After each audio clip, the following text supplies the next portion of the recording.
चलिए आज के मैनेजमेंट से रूबरू कराता हूं और बातचीत की शुरुआत करते हैं। विक्रम सोलार, इस कंपनी के chairman managing director Gyanesh Chaudhary साहब, इस कंपनी के सीएफओ रंजन कुमार जिंदल साहब आपको आपकी स्क्रीन पे नजर आएंगे। आप दोनों का स्वागत है। थैंक यू सो मच जुड़ने के लिए और कंग्रेचुलेशंस प्राइमरी मार्केट्स में डेब्यू करने के लिए। जरा आईपीओ का स्नैपशॉट ले आइएगा, मैं क्विकली बता देता हूं, अदरवाइज सारी details company related, IPO related आपकी स्क्रीन पे चर्चा के दौरान चलती रहेगी। वैसे इशू आज से खुला है, परसों थर्सडे को आईपीओ सब्सक्रिप्शन के लिए बंद होगा। 315 से 332 रुपए पर शेयर है प्राइस बैंड, और कुल मिलाकर ओएफएस का पार्ट, फ्रेश इशू दोनों जोड़ लूं तो 2080 करोड़ रुपए जुटाने की योजना। कल marquee anchor investors check in हो गए, जिनके थ्रू 620 करोड़ रुपए इसमें से तो ऑलरेडी मोबिलाइज हो चुके हैं। खैर, आप दोनों का स्वागत है। ज्ञानेश सर, पहले आपके पास, मैं आईपीओ रिलेटेड डिटेल्स में उससे पहले जरा धंधा समझ लिया जाए। आरएचपी कहता है largest solar, one of the largest solar photovoltaic modules manufacturer. आसान शब्दों में समझाएं, ये क्या वो सोलर पैनल्स का हार्ट जो डिवाइस में धूप लगी तो बिजली में तब्दील कर दिया, यही बनाते हो आप क्या? पहली बात आशीष जी, बहुत बहुत धन्यवाद हमें यहाँ आमंत्रित करने के लिए। जहाँ तक सोलर का सवाल है, सौर ऊर्जा कोई नई चीज़ नहीं है। पिछले 40-50 साल से टेक्नोलॉजी काफ़ी प्रचलित है, बट बिकॉज पहले बहुत एक्सपेंसिव हुआ करती थी तो कॉमन मैन के लिए ये अफोर्डेबल नहीं थी। बट पिछले 20 सालों में जब से मैंने देखा है, सोलर एनर्जी में काम किया है, प्राइसेस गिर के इस लेवल पे आए हैं कि ये एक अफोर्डेबल टेक्नोलॉजी बन चुकी है।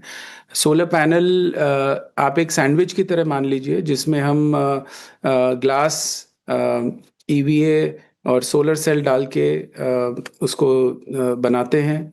फ्यूज होता है लैमिनेटर से, और पीछे बिजली निकालने के लिए जंक्शन बॉक्स लगता है। So it's electrical equipment, but very high technology oriented equipment.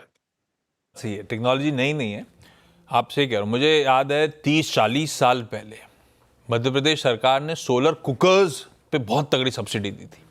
हम सब की छतों में सोलर कुकर और दोपहर में खाना उसी में बनता था। ये टेक्नोलॉजी उस जमाने की। खैर, अच्छा, सोलर कुकर अलग चीज हो गई। आरएचपी पढ़ रहा था Gyanesh sir, 2 solar PV module manufacturing facilities West Bengal और एक तमिलनाडु में।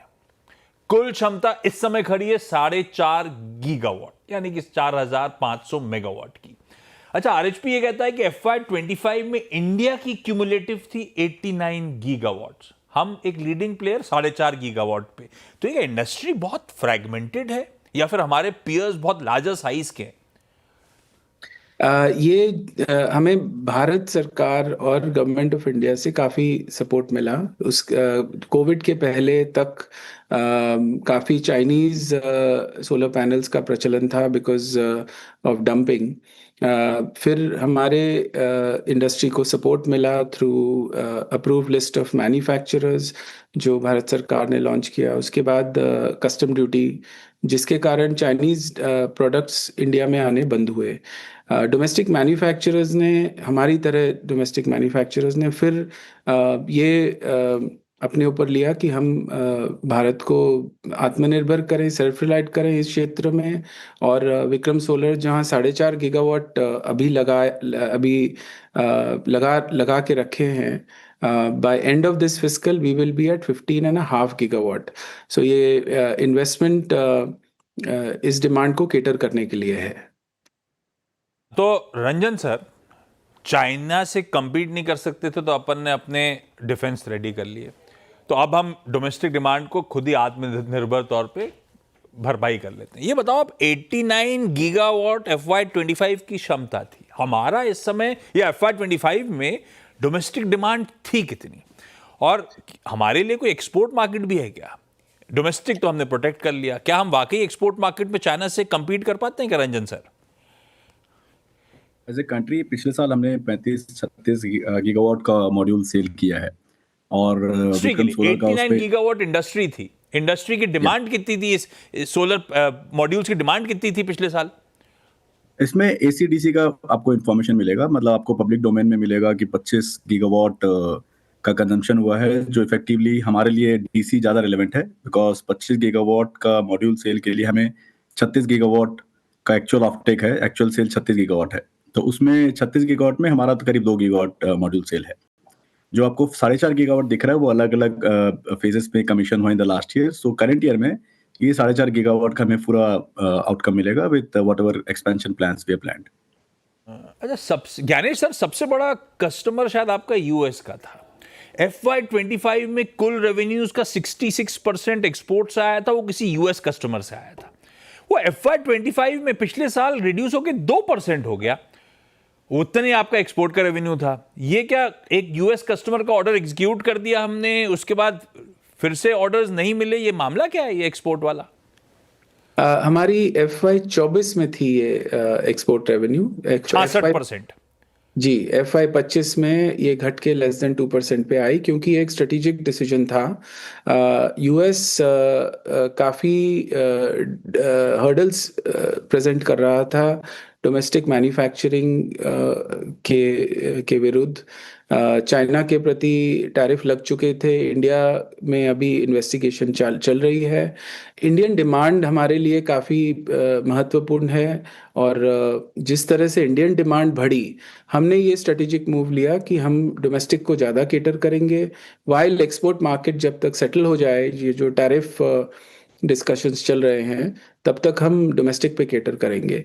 और as far as Indian export scenario का सवाल है, this is the best time for India to build its arsenal for exports, especially for solar panels, because China हम का कैसे करेंगे ये एक्सपोर्ट? कहने में सही है, लेकिन चाइना से आप लोग खुद भी, आपकी आरएचपी कहती है, प्रोस्पेक्टस कहता है FY25 में आपने 81% रॉ मटेरियल जो आप यूज करते हो वो चाइना से ही तो इंपोर्ट कर रहे थे।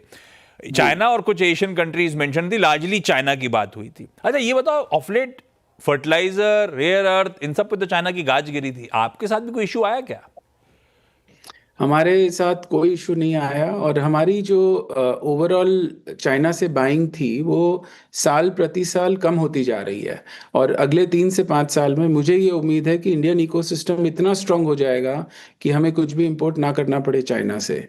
तो इंडिया ने समय लिया आत्मनिर्भरता में, और हमारी जो टेक्नोलॉजी है वो हमने काफ़ी प्रीवियस टेक्नोलॉजीज को जंप करते हुए लेटेस्ट टेक्नोलॉजी लगाई। तो उससे जो कैपेक्स में जो पुरानी टेक्नोलॉजी को लगा के फिर अपग्रेड करने का समय था, वो हमने काफ़ी हद तक अच्छा, न्यूट्रलाइज किया। 2080 करोड़ रुपए आप जुटाने आ रहे हो, ओएफएस है 580 करोड़ का, फ्रेश इशुएंस है 1500 करोड़ रुपए का। ओएफएस है 1.75 करोड़ शेयर्स का, जिसमें आप खुद ज्ञानेश सर, विक्रम कैपिटल मैनेजमेंट और अनिल चौधरी, मतलब प्रमोटर और प्रमोटर एंटिटीज माल छोड़ रहे हैं। 77.64% प्री आईपीओ आपका स्टेक था। पोस्ट आईपीओ कितना हो जाएगा अगर सक्सेसफुल रहा आईपीओ तो? 63%, 78 will come down to 63।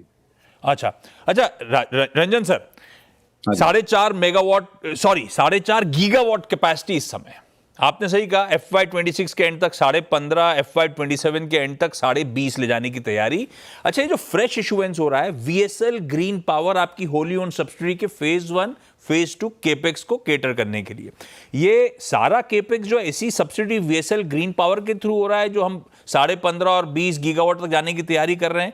और एक और चीज बड़ा एग्रेसिव है, 5 से सीधे 15 जाने की तैयारी शायद मार्च 26 में आप कर रहे होंगे। आपके पियर्स भी इस तरह से मेरे ख्याल से कैपेसिटी ऐड कर रहे होंगे। ये डिमांड सप्लाई सिनेरियो, जब सारी कैपेसिटीज ऑन स्ट्रीम आ रही होंगी आपकी FY27 के एंड में, FY28 की तस्वीर कैसी रहेगी? किस तरह का सप्लाई ऑगर हो चुका होगा इंडस्ट्री का, क्योंकि सबके केपेक्स सामने आ चुके होंगे अब तक तो, और किस तरह की डिमांड सिनेरियो पेंट हो रहा होगा? एक एक करके चलते हैं। मतलब आपने पहला क्वेश्चन ये पूछा, दिमाग में जितना काम का है मैंने पूछ डाला। हाँ, नहीं, मैं जवाब देता हूँ एक एक करके।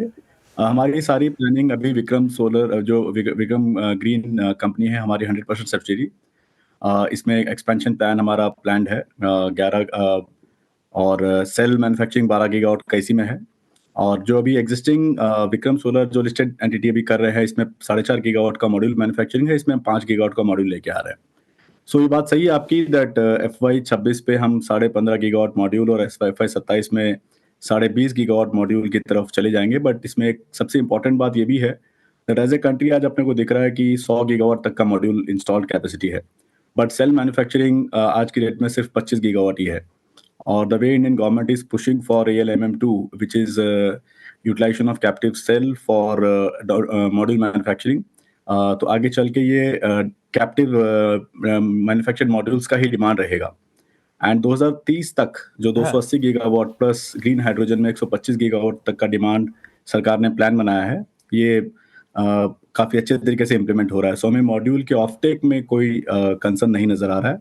मोर ओवर हमने 31 मार्च 25 का जो साल क्लोज किया, करीब 10.5 गीगावाट के ऑर्डर बुक पे क्लोज किया, और अभी हमारे पास इस साल 6 से 7 महीने और बैलेंस हैं to continue booking the orders. So जो भी हमने कैपेक्स प्लान बनाया है ये बड़े अच्छे तरीके से प्लान बना है। कह रहे हो ये अच्छे दिन कंटिन्यू रहेंगे। अच्छा, मैं फिर 4.5 गीगावाट कैपेसिटी FY25 में एसिड स्वेटिंग इंप्रूव होते होते यूटिलाइजेशन शायद 42% पे था, है ना? तो आपकी ऑर्डर बुक कहती है 10,340 मेगावाट, कैपेसिटी है 4,500 मेगावाट, मॉड्यूल सेल्स हमने 1900 मेगावाट करी थी FY25 में। ये क्या एसिड स्वेटिंग इतनी रिड्यूस्ड क्यों, और फिर इस तरह के एग्रेसिव कैपेक्स की जरूरत क्यों जब हमने करंट एसिड स्वेट ही नहीं करें, ऐसा लगता है? सो जैसा बताया मैंने आपको, FY25 में भले ही एंड ऑफ ईयर पे अपने को 4.5 गीगावाट की इंस्टॉल्ड कैपेसिटी दिख रही है। इसमें अलग अलग फेजेस में एडिशन हुए हैं, एंड 4.5 गीगावाट 65% के यूटिलाइजेशन पे करीब 3 गीगावाट का डिलीवरी कर सकता है। और अपने पास जो 10.5 गीगावाट के ऑर्डर बुक दिख रही है 31 मार्च 25 को, ये हमें कुछ FY26 पे और कुछ FY27 में डिलीवर करना है। सो यूटिलाइजेशन अभी पिछले 4 महीने पे भी सिमिलर लेवल्स पे हम अचीव कर पा रहे हैं। सर जाते आते एक सवाल, हमेशा अब इंडस्ट्री के टेलविंड्स थे, वाकई बड़े स्ट्रांग थे। अब जब IPO आ रहा है तो लोग ऐसे सवाल उठाते हैं कि ऐसा तो नहीं है best of the industry is behind us. दूसरा, कई लोग ये भी कह रहे हैं कि आपने, गणेश सर, आपने, आपकी टीम ने, आपके लीड मैनेजर्स ने मिलकर टेबल पे बहुत ज्यादा छोड़ा नहीं है मेरे लिए। इसमें आशीष जी, पहले तो मैं ये बोलूंगा कि the best is yet to come in this sector. ये वाकई में सौर ऊर्जा एक सनराइज सेक्टर है, जहाँ पे हमारे सबसे बड़े well wisher honourable prime minister हैं, जिन्होंने ये पूरी प्रस्ताव रखा कि हम इंडिया को ग्लोबल प्लेटफॉर्म पे लेके जाएंगे सौर ऊर्जा में, और हमने एज इंडस्ट्री ये चैलेंज लिया इसको अचीव करने का। जहाँ तक प्राइस का सवाल है, हम ये ना देखें कि हमने क्या 25 में अचीव किया, हम ये देखें कि हमारी जो कैपेसिटी में बढ़ोतरी हो रही है उससे आगे क्या कंपनी परफॉर्म करेगी। और जहाँ तक पीयर कंपैरिजंस का सवाल है, Vikram as a brand, Vikram as a product, हम पिछले 20 साल से इस इंडस्ट्री में डीप काम कर रहे हैं, और इसका बेनिफिट निवेशकों को भी ज़रूर मिलेगा। ये सही बात है, हम हिस्टोरिकल कंपैरिजंस ड्रॉ कर रहे हैं, जबकि ये कंपनी बहुत एग्रेसिव केपेक्स के पाथ पे है। तो जब ये फुल कमीशन ऑन स्ट्रीम आ रहा होगा सारा केपेक्स, तो फाइनेंशियल की डायरेक्टरी भी शायद होपफुली तगड़ी तरीके से बदल रही होगी। ये ध्यान रखना है आपको। चलिए, on that note, Gyanesh sir, Ranjan sir, thank you so much आप दोनों का जुड़ने के लिए। एक बार IPO सक्सेसफुल हो जाए, लिस्ट होने आएंगे आप लोग, तो और डिटेल में आगे के आउटलुक पर आपसे चर्चा करेंगे। Thank you sir. बहुत बहुत